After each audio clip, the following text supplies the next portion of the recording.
LVYC Life Pivot, another hot episode. Today we have a beautiful serial entrepreneur, female boss, real estate guru. You want to introduce yourself? Yes, I'm Cyrene Dellinger. I am an award-winning real estate strategist, mentor, coach, entrepreneur, and thanks for having me. Likewise. You know, I've seen you on your grind for ages now. We've known each other probably 3-4 years here in LA. You know, just trying to pioneer a lot of creative outlets, dibbling and dabbling, fashion, music, art, real estate a little bit, cannabis. You know, just, it's in my blood. I'm Jamaican and we know if having 7 jobs. So today I wanted to have you, know, we follow each other online. And does that mean I'm Jamaican too? Yep. Every day I see you on your grind, you know, and people take things out of context when they, like here in LA, it's mainly like, you know, they'll say a Mexican person is known for a hard work ethic, but I think it's people's bloodlines of what differentiate the two and like what separate people, you know, their hustles. So every day I see you on your grind and empowering people, which that's big for me because a lot of my resources, I'm 43, I'm considered as an OG, you know, to all the young people watching. So I empower people. On my worst day when my phone is ringing, it's through empowerment. So I want you to tell people a little bit about your life story. I don't want to overwhelm them. I think we're going to have a lot to talk about. We're probably going to have to do a part 2 and a part 3. But let's start somewhere with what made you a female boss. Where did you get your grind from? And where do you get your passion? Like, what fuels your passion? Well, see how I can condense that for you. So, where do I come from? I grew up, you know, kind of rough. You know. And when you say kind of rough, because you're white and a lot of people think all white people kind of grew up rich. So break that down. I mean, it's a stereotype, you know. Statistically, though, there's blonde hair, more blue eyes, good eyes. You know, it like me as an ethnic person is a stereotype when I see like a white female walking down the street. So I think it's powerful for you to tell the people watching that's not the case, and I know that personally. So I think it's powerful for you to break that down. Well, you know, I was homeless at 13. Wow. On the street, living by myself. And when you say homeless, not to cut you off, what's your homeless? Like no parents around, no rent money, living with people? Homeless as in like sleeping under a tree by the freeway bridge with rats crawling by my head. Crazy. Homeless. Crazy. That kind of homeless. Eating out of garbage cans, homeless. Crazy. And how did you like roll into that misfortune? Like where did that, because 13, I think we were like in middle school, right? Well, you know, this is tough because you kind of hit me right now. Like, I don't like to talk about it too much because I have a good relationship with my parents today. And so I'm not throwing them under the bus like that. How about that? How about that? Like, so we'll leave I don't like to throw them under the bus that way. Like, I feel like, you know, we all have our demons and we all go through things we go through. And then my parents are people and I'm a person and everybody has some stuff. And so I know who they are today. Yeah. So I kind of don't like to like publicly. Yeah, no. I respect that, and it's deep, and that is a big pivot. I mean, would you say that was your biggest pivot in life, or just one of many? Like fuel wise, like. I would say that's one of my lives. I feel like I've lived, you know, several that is different a big transitions of lives. Like, but you know, I mean, I found myself living on the streets, you know, and I was from the time I was 13 until I was 16, and then I moved into an apartment with my then I believe 27-year-old boyfriend, which is a whole other sad story, right? Like I don't like to get into it. You know what I'm saying? Yeah. So, and then, you know, there's certain ways to make money when you don't have a job and you live on the street, right? So I got involved in doing things that, you know, were illegal. And how long did that last? Was that like just a stint that you were just testing the waters, or was that full survival mode? Listen, I'm a salesperson by trade. It's in my blood. But not you. but I was so great at it. You had to hit the ground running. I was so great at it. I spent 2 years, behind bars at the age of 19. Gotcha. So then I got out at 21. As a juvenile, or they tried you as an adult? No. I did 2 years in the county jail. Wow. People like, oh, you went to prison, cool. No, dude, county's worse. Let me tell you something. No, It facts. took 8 months to get me Facts, sentenced, facts. and Going then through that whole process. I was in lockdown the whole time for all the 8 months because I wasn't sentenced. So one thing people don't really think about, so when you're in the county, not to go on another subject, okay, but when you're in the county, it's needed. When you're in the county and you're in those lockdown dorms and everybody's waiting because no one's been sentenced yet, right? So these people that are in there for God knows what. Right? Murder, and you don't know they're guilty, and it's all of them there just together. A big and it's not like of somebody chaos. goes to maximum security or this or that. Like we are maximum. We're there already. That's where we are. So crazy. So here in LA County. No, I grew up in the Bay Area. Okay. So all my Francisco. dirt, I did San Francisco, Oakland, I was Vallejo when they went bankrupt.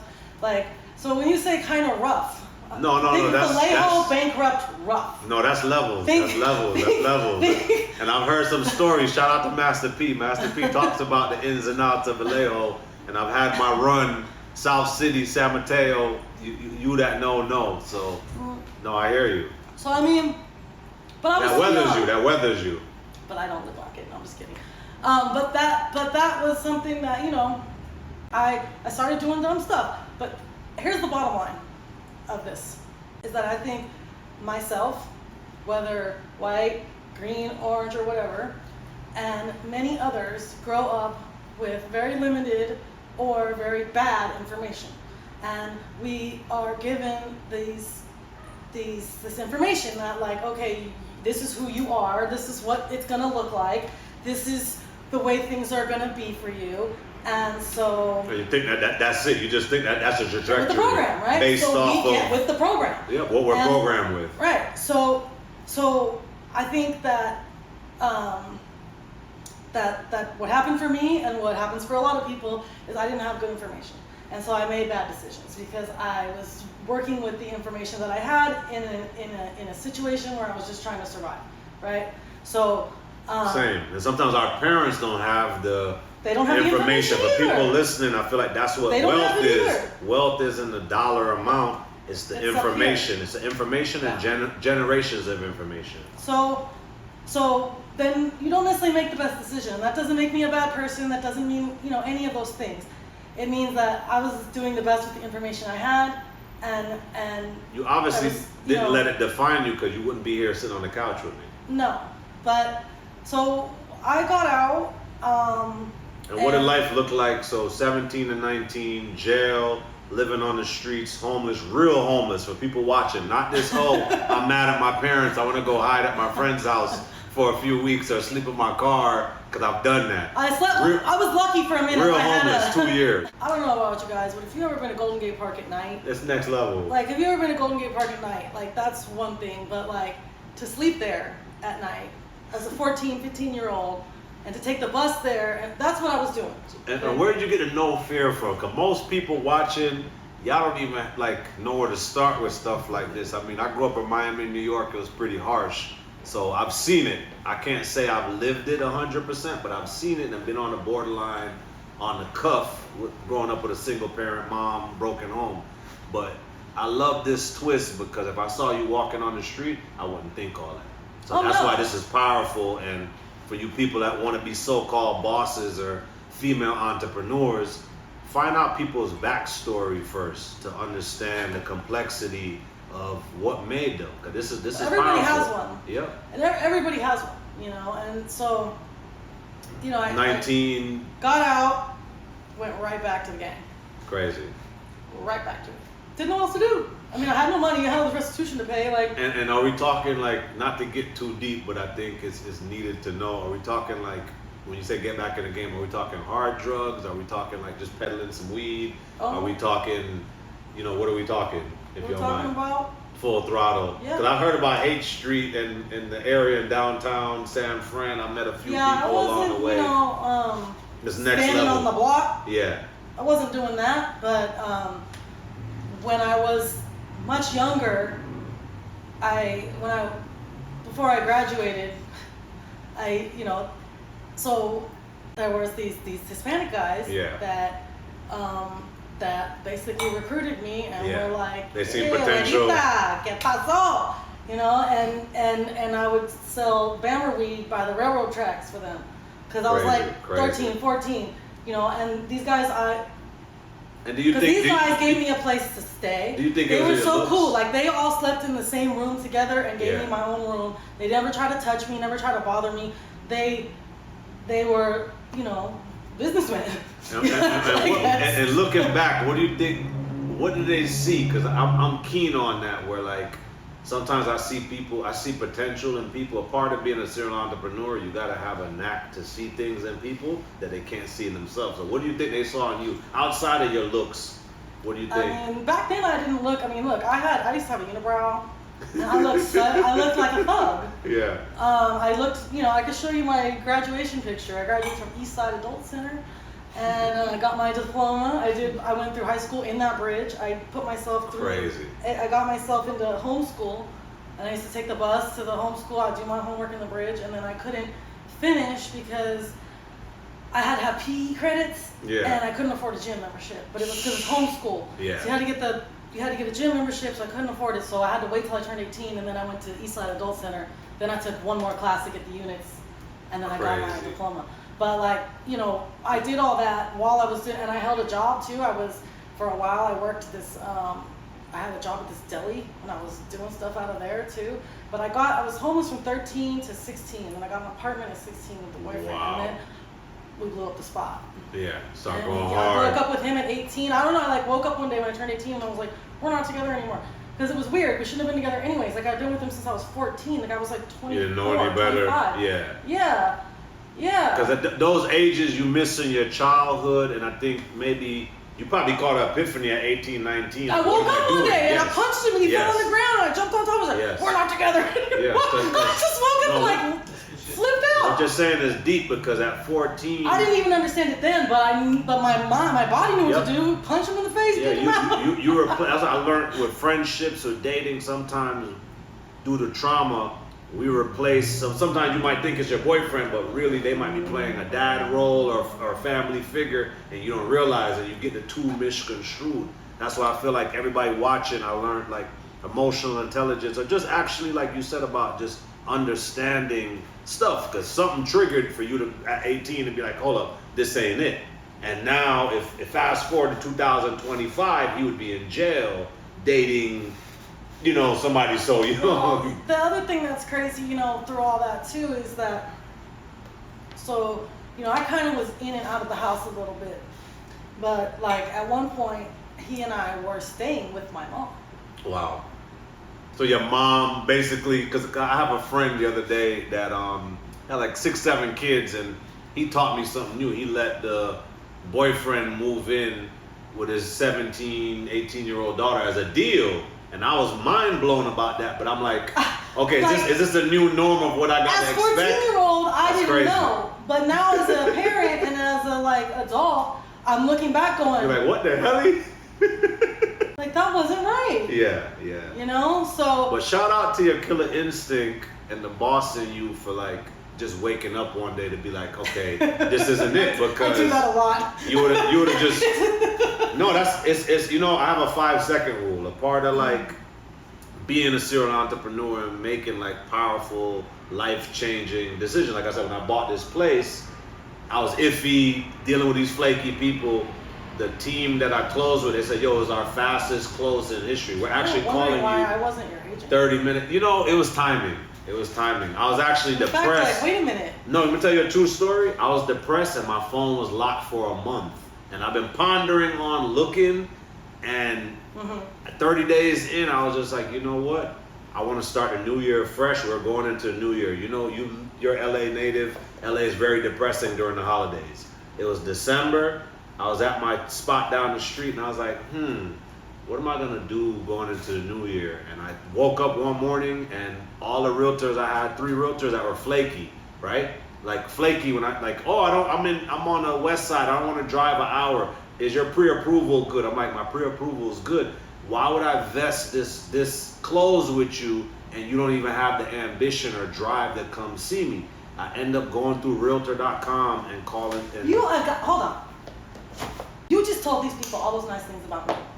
But when it was your turn to call me and strategize, because I could have gotten you a better program. No, I could have gotten you a better deal. I'm gonna take accountability. So I wasn't in the best headspace. My phone, look. And it's my fault for not continuing to be in your face and following up. You're right. I take accountability. But remember when we met, I told you. Realtor.com? Like, of all the things. No, I didn't call. Like, I was looking at this listing. I was looking at this listing, but I'm gonna tell you why I gave them the opportunity. They matched my work ethic. They answered on half a ring. Yeah, because it's a VA in the Philippines, you silly Willie. They answered on half a ring, and then helped me with the financial literacy because my pre-approval with Rocket Mortgage, I guess the guy ended up being a hater. It went out the window. Yes. I try to add my mom to add on to the credit to leverage my buying power. Her debt to income ratio was off. It ended up hurting my credit. So then I asked these guys, I was like, what other solutions do you have? They said, well, sir, you're an entrepreneur. We have a stated income loan for you. That's how I ended up buying this place. I didn't show the right credentials as me filing, but then my companies, my LLCs that's been filed for years, that's probably seen over $1 million on paper, that's where I was able to buy this place, which it came with a hefty down payment. I had a bidding war of 19 people, and 2 of the people I was bidding against were straight up millionaires, but on paper, their debt to income ratio was shit. They had a whole bunch of loans, high overhead. So he's like, yo, like the 10%, the 3% thing isn't gonna cut it. You're gonna have to go hard with a down payment. So I was like, what do you guys consider hard? He's like, do you have 10+% sitting? Because if not, you're gonna be fucked. This LA market is one of the most craziest markets. There's literally people walking around with briefcases of money that buy these places. So I said, well, the max I could commit to is 20% to not spread myself thin. And I did the 20%. I outbidded the 2 millionaires out of the 19. It went up probably like 50K in increments, like 5, 10K increments. And it was one of the best investments I made in my life. Like at the time. And the backstory to it is that month, I kept on, like, I guess I had an issue with my iPhone where I got locked out. I didn't know that once you got locked out of iCloud, you can't go to the Apple store and log back in. So I kept on trying to log in. They said, oh, your shit is delayed for another week. So that month, I send my daughter off every Christmas for holidays to Sweden. That month, no bullshit. You locked out your own phone. For a month. Someone was trying to break in? Somebody trying to break in. I was getting attacked by Zelle people trying to hit my Zelle. No bullshit. Literally attacked for a month. So I'm sitting here eating shit. You got stories. No, I can't make this shit up. Why would Zelle try to put your passcode in? No, people were trying to hack into my Zelle. So it blocked all of my accounts. My iCloud, everything got blocked. So I'm fucked for a month. So I'm sitting there depressed. Mind you, I've been searching, looking for property since we met. I just wasn't in a position to pull the trigger. Pandemic was a little good to me financially. So I was like, okay, I got the excess of cash. If I'm not gonna do this shit, I'm not gonna do it ever. I wasn't really ready for the single family, this extra lawn care, all this upkeep. I'm a single parent. Since you met me, I have my daughter 100%. So I don't have the time. So I said, you know what? I looked at the view. I said, can this view get me to a higher view where I really want to be in the hills? And let me pull the trigger. In 5 minutes of us just looking. Well, when you're ready to sell it. I'll let you know. Well, that's a whole nother conversation. That's a whole nother conversation because now when you brief me on this like financial literacy stuff with what I could do to leverage into another property, that's what we need to figure out. So I think that's important, and you should tell our followers the things that you specialize in and give them a life hack for you people up and coming entrepreneurs like me that don't have the insight to buy a property, because for years I'll be popping bottles in the club, meeting successful people. One thing I'm gonna tell you about successful people, they could see your light, but they don't want you to shine brighter than them. So I learned over the years, probably half of the buying process that I learned to buy, but I didn't know it in its entirety. I learned literally from blogs and from podcasts, the financial literacy to actually buy a place. These people schooled me. They had a hard lender. They got me my loan quicker than I got pre-approved. So I want you to brief the people listening, serial entrepreneurs that don't have a 9-to-5 check. There's still hope purchasing property. I purchased a property in one of the most expensive zip codes in the world. 91605, but comps on this street is 100 million for people that know the real estate business. So there ain't no comps on this street for 100 million. There is. This shit runs through Bel Air. Sales term. It runs through Bel Air. So brief them on the financial literacy of what it takes. Financial literacy first. Do not buy a $100 million house. Unless you really gotta hide some money, because that seems like a stupid investment. Facts. In my opinion. Facts. But if you want to, I'll be your agent. So a hack as far as so here's the deal. Here's the deal. And break it down to them in ABC building blocks. So let's say you want to hack for someone who's an entrepreneur or just anybody who's trying to buy a house? Both, because I think a lot of people get it misconstrued and they stress and overthink when they don't have the credentials.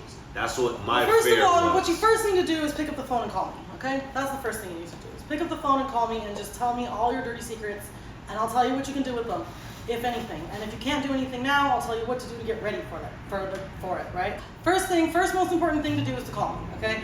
And tell me all your dirty secrets, right? Whatever they are, we can get through this. If you're not ready now, I'll tell you what you need to do to get ready. I don't need to run your credit. I don't need to do anything like that. I don't need your social security number. I don't need all those things. I don't even need your last name, although it would be nice, since you know mine, if we were, a little more formal, if you're gonna tell me how much you make a year and all that. But really, there's all kinds of different programs out there. I will say that a lot of these down payment assistance programs and stuff like that, a lot of it's smoke and mirrors, and you have to fit into a very finite criteria in order to actually qualify for those things. And it might seem like you're getting something, but you're really not. For some people, it's the only way to buy. But I'm not going to get into all that, because those are niche you can do there's all kinds of down payment assistance stuff, but it's like I said, it's smoke and mirrors. Let's say they're going to give you a $5,000 assistance, but instead of the rate being 6.5, it's 7.5. Don't trust these guys. Don't trust any government loans. Don't trust it. But sometimes they can be helpful. There are programs out there where you can put as little as 0% down if you're a veteran. If you're a veteran, you have a VA loan, let's go. Why are you renting? There's no freaking reason on earth why you should be renting anything. If you are a veteran, you need to own a property. It's your right. You have these benefits for a reason. We should be using them. So if you are a veteran, you can put 0 down. There's also programs where you can put as little as 1% down. So I have a program right now. You need 3% down, but you only need 1% of your own funds. So 3% down, there's no AMI, which is private mortgage insurance. Private mortgage insurance protects the bank, it doesn't protect you. But anytime you put less than 20% down, they're gonna charge private mortgage insurance in case you default, because you don't have that much skin in the game, so to speak, right? So once you have to pay PMI, that could be depending, if you're only putting 3% down, right? So the PMI gets smaller the more you put down. So if you're putting only 3% down, that PMI on a $700,000 property could be $600 a month, okay? And not to cut you off, what's a PMI for the people that don't know? Private mortgage insurance, that's what I was... See, levels. Listen, everybody watching. So private mortgage insurance, you're gonna have to pay that anytime you put less than 20% down, unless you have a loan program that can help you, so I've spent a lot of time, I bought my first home using programs. My first 2 years, I did nothing but help first-time buyers. I've done first-time buyer workshops for a bunch of different nonprofits in Los Angeles County. And so I've learned these different things. And what I have learned is that this program in particular that I'm talking to you about is pretty much the one-size-fits-all with all the best components to give you the most good, right? So you can put 3% down, no PMI. That could be $600 to $700 a month you're saving there. So your payment's either going to be lower, or you can qualify for more house. Wow, that's very powerful. The rate's 6%, where the rates are in the industry right now, probably going to be closer to 7%, especially if you're putting only 3% down. It only requires a 660 FICO score. So most people, and the majority of people, I will tell you, people think, oh, I need to have a 700 something credit. Most people have below 700 credit. 1,000. Most people have below 700 I've seen the U.S. average is 50 to 70%. Most people. So Don't be shy. Don't be embarrassed. Just tell me what's going on. Harsh reality, everybody listening. You know, we'll figure it out. But I only need a 660 credit score, and the rate is the same no matter what. So as long as you have a 660, it's a 6% rate. I also, for that program, it only requires 1 year tax returns. Why is this amazing? To get back to your question about entrepreneur programs. Why is 1 year tax returns amazing? For all of those of you out here, entrepreneurs, you should know the answer to this question. But if you don't, when you go to get a loan, okay, we're self-employed, right? So when we file our taxes, we have write-offs and stuff like that. So the income that we maybe got in for the year isn't going to be our taxable income that the bank's going to use. Yeah, it's never consistent. For you people watching, there's a lot of people in your shoes. It's not just you individually. That's why I have her here today. So what the banks usually do is they'll ask for 2 years tax returns for self-employed borrowers, and they average your last 2 years income from those 2 tax returns. Wow. So if you had a bad year or you had whatever, they're going to count that. Well, this bank only requires 1 year. So that's so powerful. So hold on. I'm gonna for those of you on here who are a little more like thinking, kind of taking this the next step. If you are really entrepreneurial and you kind of think of what I'm thinking, so check it out. Those taxes aren't due till October, right? So you have the time in between. So if you haven't filed your 2024 taxes yet, you can still decide how to file them. And then we buy a house. Wow. And I don't need 2023. And you better hurry up though, because we got to get into escrow and all that. Wow. So, or if you are planning on buying in 2024, let's bulk up those 2024s. So you don't have to worry about, you know what I mean? So, and if you're going into 2025 and you want to file them earlier or whatever, like, and would they have to re-amend their taxes? Well, no, because I only need. Well, if they want to change them, yeah. But what's great about what I was just saying about if you haven't filed the taxes yet, well, if I haven't filed the taxes, what am I going to give you? I'm going to give you a profit and loss statement from my CPA, and I'm going to give you some bank statements, right? So the bank is going to be looking at. They're not going to look. They're going to look at the income from your bank statements and your profit and loss statement, which is probably very different than what you file on your taxes. Yep. Especially with all this inflation and all of what's going on in the world, why I wanted to bring her on this platform today, because I feel like I want to give people hope. You know, my back was against the wall. I pulled it off. So I feel like with the right literacy, these interviews can empower people to know that there's still hope and you guys have a chance. Because I thought there wasn't a chance outside of my pre-approval letter. By the grace of God, my credentials was great for the last 10 years of me being a crazy serial entrepreneur. But, you know, my back was against the wall. I'm like, oh shit, my pre-approval letter's out the window. How am I going to pull this off? The team was like, man, you have more than enough credentials. And most of what she covered, most people have. If you're paying your taxes and living a somewhat legitimate lifestyle, you can pull it off. So don't think that it's not possible. Now, let's talk about, though, so that program, I can also do it with an I-10. So if you don't know what an I-10 is, that's for somebody who's here who is paying taxes in this country but is not legal, okay? Oh, see, I learned something new. I learned something new.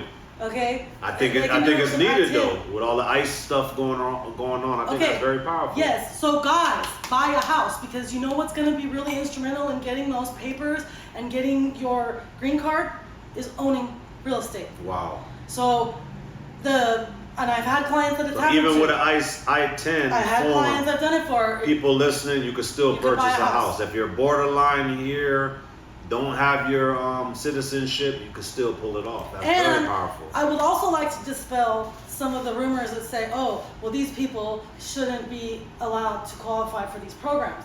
It's not these people. Okay, so they're not giving them any special down payment assistance, or they're not getting anything special. They still have to meet the guidelines. They still have to meet the guidelines. Legitimately. Yes, they still have to meet the guidelines. They're not saying, oh, you're illegal, here's free money. Because I've seen a lot of things on the internet and on TV that makes it look like that. It's just a perspective. For homeownership. No. In fact, they need to come up with a higher down payment than somebody else would, especially now. It used to be where I only needed 5% down, now the bank's looking for like 15% down. So because of the person's credentials uniquely. Well, I mean, they're like, think about it for the bank, it's risky. At any point this person can be deported. So the bank's making this loan, like at any point, you know what I mean? So the bank's which is realistic. That's realistic. Right.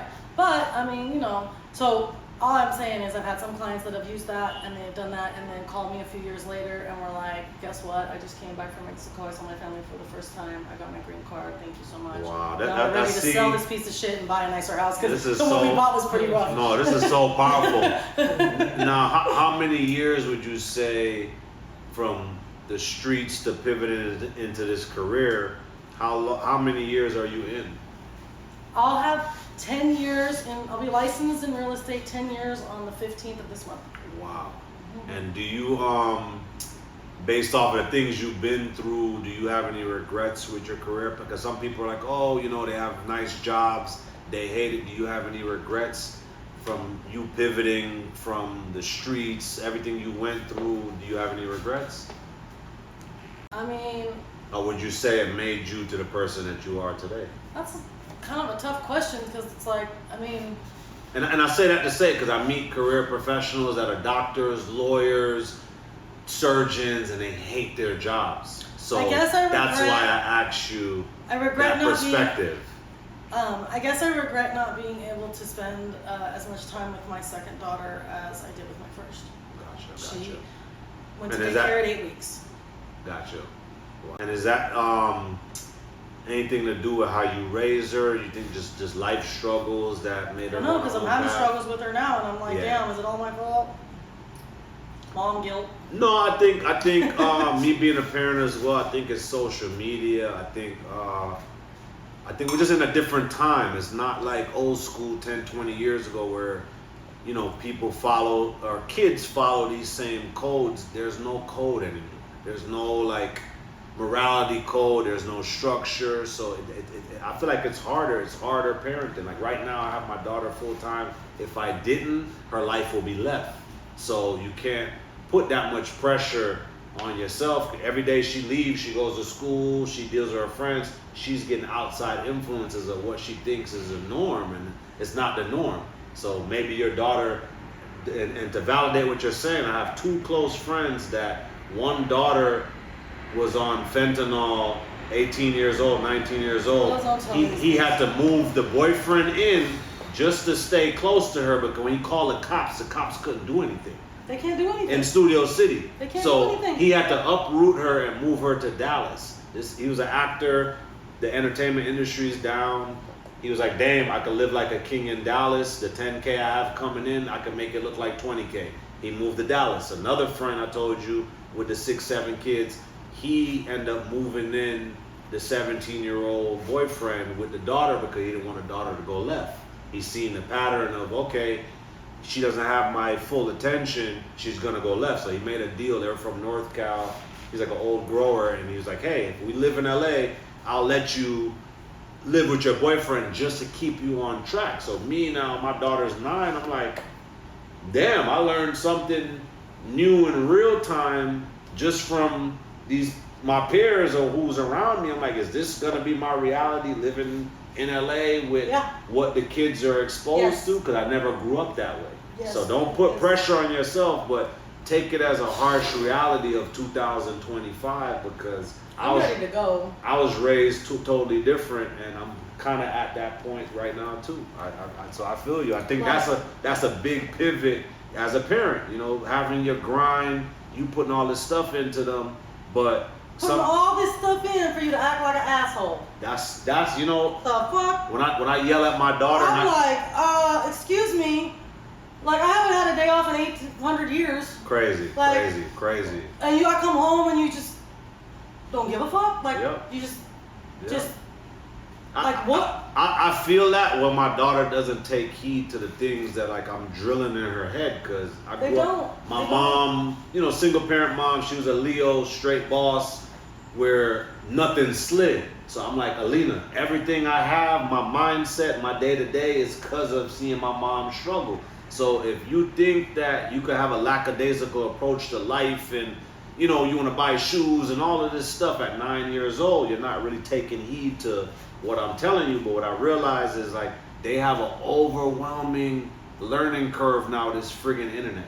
I think that's like more than 50% of the problem. not saying that is an excuse, but we weren't so exposed to so much information when we were young. It was our neighborhood. We came home. We all watched the same stuff, getting off school. Mm-hmm. That was it, day to day. Now, that's not the case, because I see a lot of parents dealing with the same thing. I don't know how old she is, but She's 15. See, she's a teenager. My friend's kids is 17 and 19 that been dealing with this stuff, and I'm like, damn, I'm praying. I'm like, I hope that's not the case. So if you want to move away from your kids, I can help you sell your house. Yeah, so it's a harsh reality. Yeah. Yeah. So, yeah. Very powerful. And so day to day, how is that pivot from being boss lady to caring mom? You as a leader, head of your household, setting the example. How is that? Is it a challenge? How would you say that affects your day to day? Like, I'm exhausted. Same. I'm exhausted. I'm burning the candle at both ends all the time. I'm expected to be everything to everybody all the time. And then, like, you know. And I ask you these questions from experience because I'm exhausted. I mean, last night I went to bed after my client screamed at me for an hour because the termite inspector poked a hole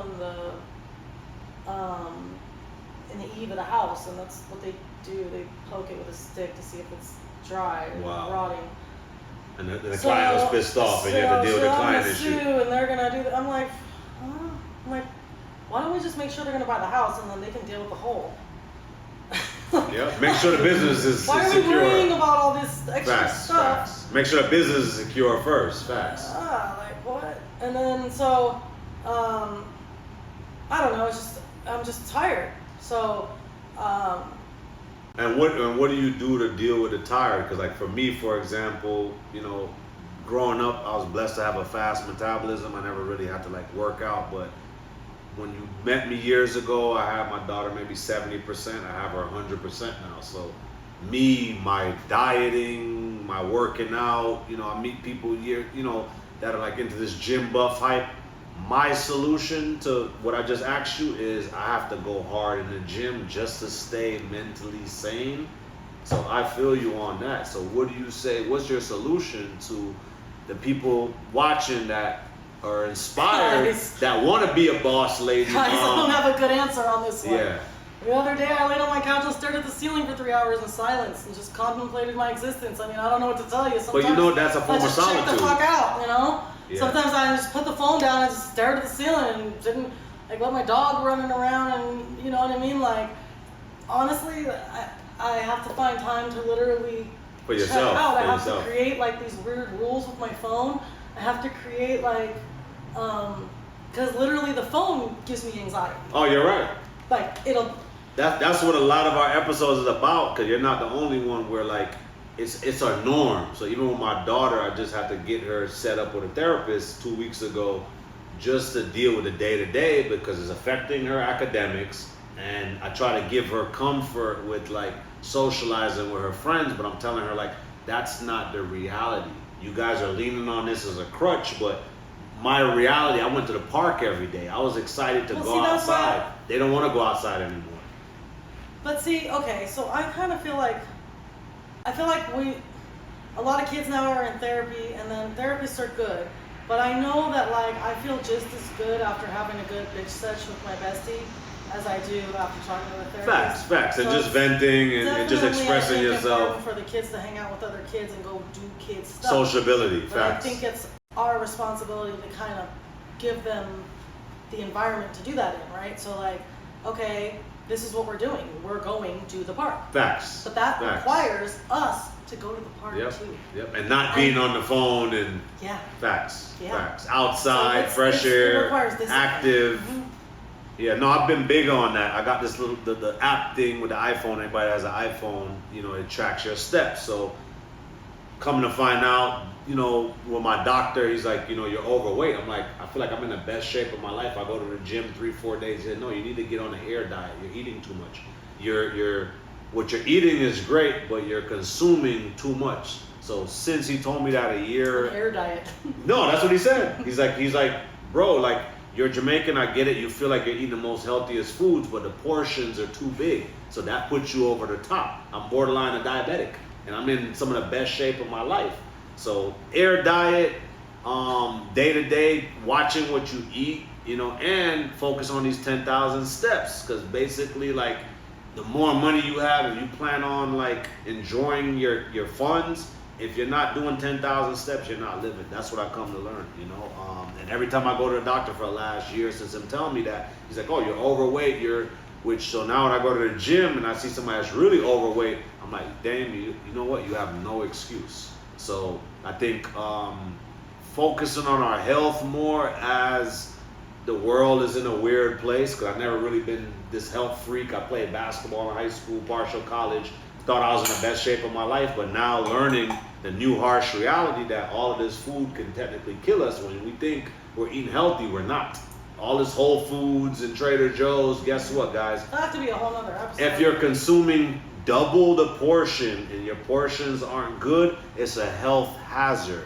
I learned that within the last year, and a lot of it was because of my daughter. I lived an easy breezy life before being a parent, before being married to her mom. After that, changed my lifestyle, so I learned I don't move around as much. My day to day, I have to be present for her full time. So when you say you fall asleep, there's nights. The other night I fell asleep turning the TV on. Some people fall asleep watching TV. I couldn't even watch the TV. I fell asleep with the TV on, and my daughter waking me up in the morning because I was so tired I didn't even have a chance to set the alarm clock. So I think these things are important, and these are pivots. These are life pivots, because our lives are changing as we're going through these pivotal, impactful life things. So yeah, a CEO, a female boss, what does that look like in 2025 for you as a parent? Lonely at That's the top, a big baby. pivot. It's lonely at the top. I'll tell you that. It's lonely at the top. I heard that same thing growing up. It's hard to date. It's hard to deal with. You don't want to hang out. Like, you have to move a certain type of way. You can't be hanging out at the party until 3, 4, 5 in the morning. You dip in, you dip out. Because of your day-to-day, your family standards, your business standards. Facts. Well, I mean, like, the ones, if you look around at the successful people, that you know, people that maybe make a lot of money, or people who, you know, whoever's driving that Rolls or whatever, that guy is not the guy doing cake stands. He's not the guy 1,000. at the party late getting drunk.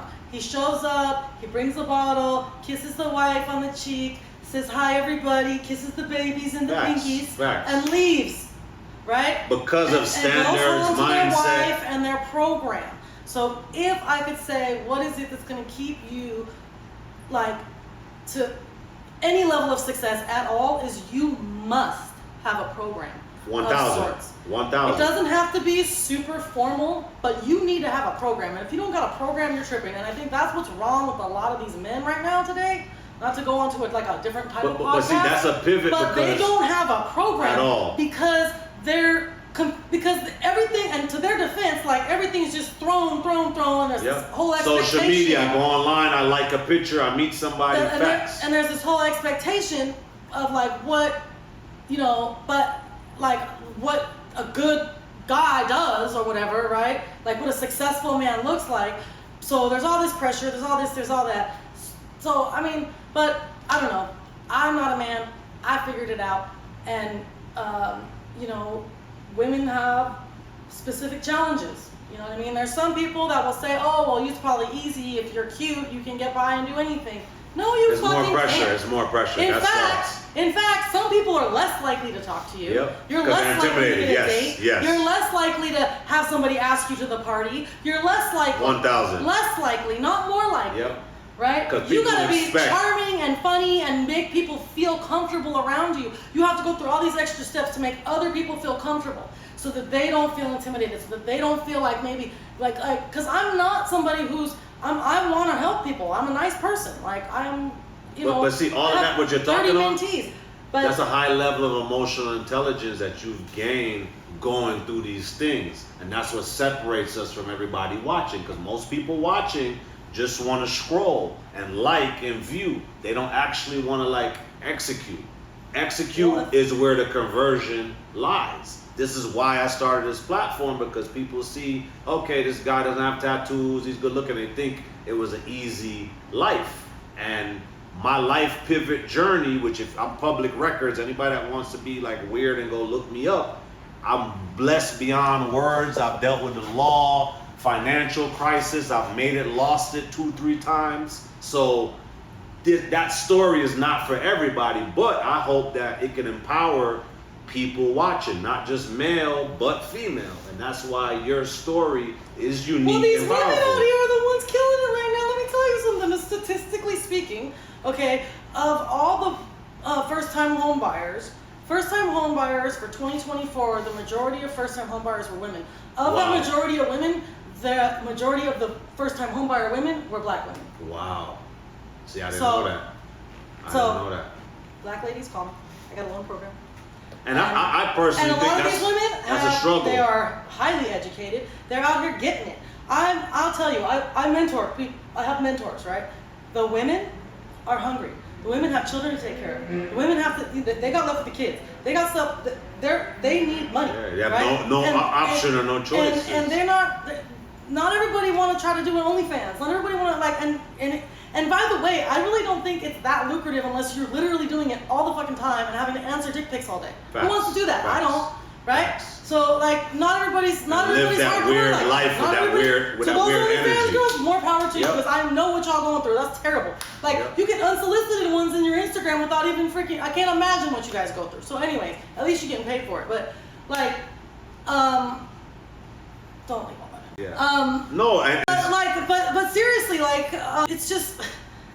And I feel like this is powerful for people to know, and I'm happy that you're open with expressing yourself. Right, the women are out here. Oh, 1,000. No, it's next level. And I think it's created a whole thing. Like right now, we're in this whole weird thing with men, and we're against each other or something, and it's just stupid to me because like we need each other. I think a lot of the men that aren't successful are intimidated by an empowered female. So most households, especially ethnic households, the male wants to be the main denominator. He wants to be the boss. Me, I feel like what I learned is energy, right? Energy How can you fuels be the money. boss when you don't bring boss energy? Exactly. How can you be the boss when you are not doing the heavy lifting? Yeah. How can you be the Facts. boss? How can someone respect you as the boss if you are not doing all the things? Yeah. And in the meantime, you out talking to other bitches on top of it. And that How mentality. many motherfuckers are doing that? No, facts. So, And that mentality, I feel like it's hard for the household because the second that you're doing shit that's not spiritually aligned, that shit affects your household and it messes up the money. That's ultimately. why, to come back to the pivot, that's why you got all these single women pivoting and just buying their own house. They're not waiting to get married anymore. And they don't have to depend on. They're not waiting. They don't have to They're depend not on a waiting. guy. They're gonna go get an education. And that's what's changing the demographic of dating because the guys are used to, okay, I could show up with a car, I could show up with a jewelry. Guess what? All the jewelry's fake.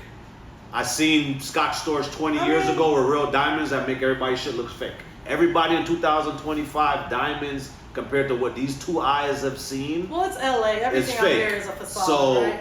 that's not gonna keep your lights on. That's not gonna keep your marriage together for a year, 2 years down the road. It takes moral balance, energy. From my experience, energy. The second I'm with a partner that doesn't have pure energy, it blocks the money. So that I would say is what made me single for the most part. So I fall in love with patterns, not so much looks, patterns and behaviors, because that's what will determine if you're gonna stay with somebody, if your shit's gonna thrive. And those patterns and stuff is based off of people's upbringing, their moral structure, their code. I just think it's a big ass agenda, and we're all falling for it. 1,000. And I'm pissed because at the end of the day, if the household is strong, if the family is strong, then we have unity, we have community, right? Without that, we don't have community. You have nothing. Right? So if I hate you and I can just choose any guy and just click and like, and I can have a new guy at my doorstep and have it delivered, right? Then, Fly by night. Then what do I need to put any effort into you for? What do I need to do that for? I don't have to be emotionally invested. I don't have to be vulnerable. I don't have to do any of those things that make me uncomfortable. Yeah. And so guess what? Now I can just go from this to that to this to that and be fucking miserable and alone by the time I'm 50. And that is what they want. So I think that it's fucked up that everybody's falling for it. I'm kind of annoyed because everybody's falling for it. No, like everyone's falling. Like literally, are you guys like not? No, you know what they're falling for? A aesthetic, a fake mood. they're falling for Or the an girls agenda. that are in a fake soft era, but I think they're falling for an do you know agenda. what the soft era is as far as masculinity and femininity? They don't. And you're right, and that's what we're gonna follow on part 2. Because this was a powerful episode. I feel like we covered a lot, and I'm so happy that you actually made it today. So I'm right there with you, and I appreciate having you. Guys, stay tuned. This is episode 1 of many. You know, I'm gonna keep blessing y'all. Today it got raw and real. Stay tuned. Pleasure having you. Thank you so much. That was fire.